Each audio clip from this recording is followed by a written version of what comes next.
স্বাগতম সবাইকে। অবশেষে শিক্ষক কর্মচারী সকলের জন্য বোনাস তাহলে ৫০% ছাড় হলো। যদিও এখনো স্কুল এবং কলেজে কর্মরত শিক্ষক কর্মচারীদের বোনাসের যে জিও সেটি এখনো আমাদের দৃষ্টিতে আসেনি, অর্থাৎ চোখে পড়েনি। আশা করছি ২-১ দিনের মধ্যে সেটি আমরা দেখতে পাবো। তবে মাদ্রাসায় কর্মরত এমপিওভুক্ত শিক্ষক কর্মচারীদের মে ২০২৫ এই মাসের কিন্তু তাদের সেই বেতন এবং বোনাসের যে ব্যাপার, সে ব্যাপারে কিন্তু গুড নিউজ আছে।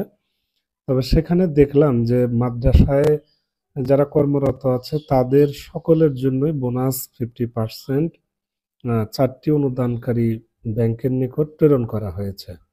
মানে ওই চিঠিটা দেখে বুঝতে পারলাম যে তাহলে স্কুল কলেজে কর্মরত শিক্ষক কর্মচারীদেরও বোনাস ওই 50%ই ছাড় হবে। যেহেতু অলরেডি মাদ্রাসা অধিদপ্তর তাদের এই বিষয়টি ক্লিয়ার করে দিয়েছে।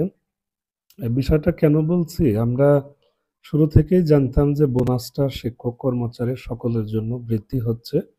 কিন্তু যখন আম বোনাসের বৃদ্ধির হারের যে সম্মতিপত্র সেটা যখন প্রকাশিত হলো, সেখানে দেখলাম যে কেবল শিক্ষকদের বাড়ছে এবং একদম নিচের দিকে লেখা ছিল যে কর্মচারীদের ৫০%ই বহাল রয়েছে।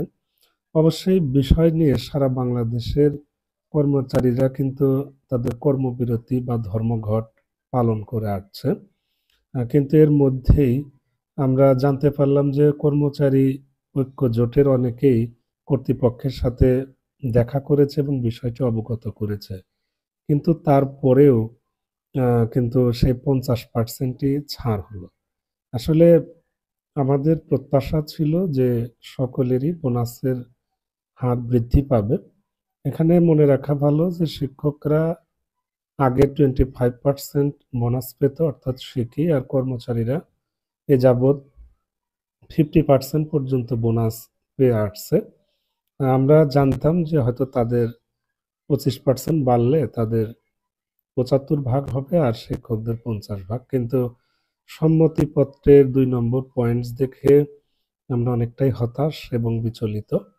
এবং মাদ্রাসা অধিদপ্তরের এমপিও বা বোনাসের যে জিও সেখানে কিন্তু উভয়ের জন্যই ৫০% এর কথাটি রয়ে গেছে।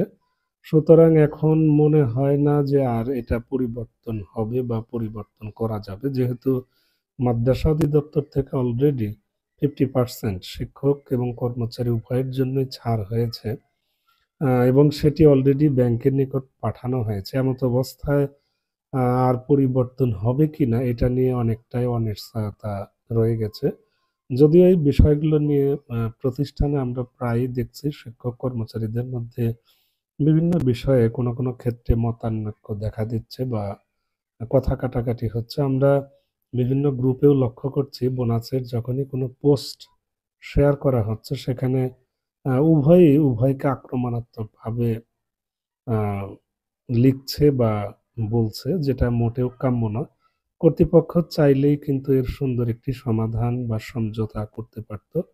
যেহেতু কর্মচারীদের বেতন অত্যন্ত কম, সেই হিসাবে তাদের বোনাসটা বাড়লে সমস্যা ছিল না এবং শিক্ষকদেরও আনুপাতিক হারে বাড়লেও কোনো সমস্যা ছিল না। আসলে সকলের স্বার্থ সুরক্ষিত থাকুক, এরকম একটি কাজ হলে সবার জন্য নিঃসন্দেহে ভালো হতো।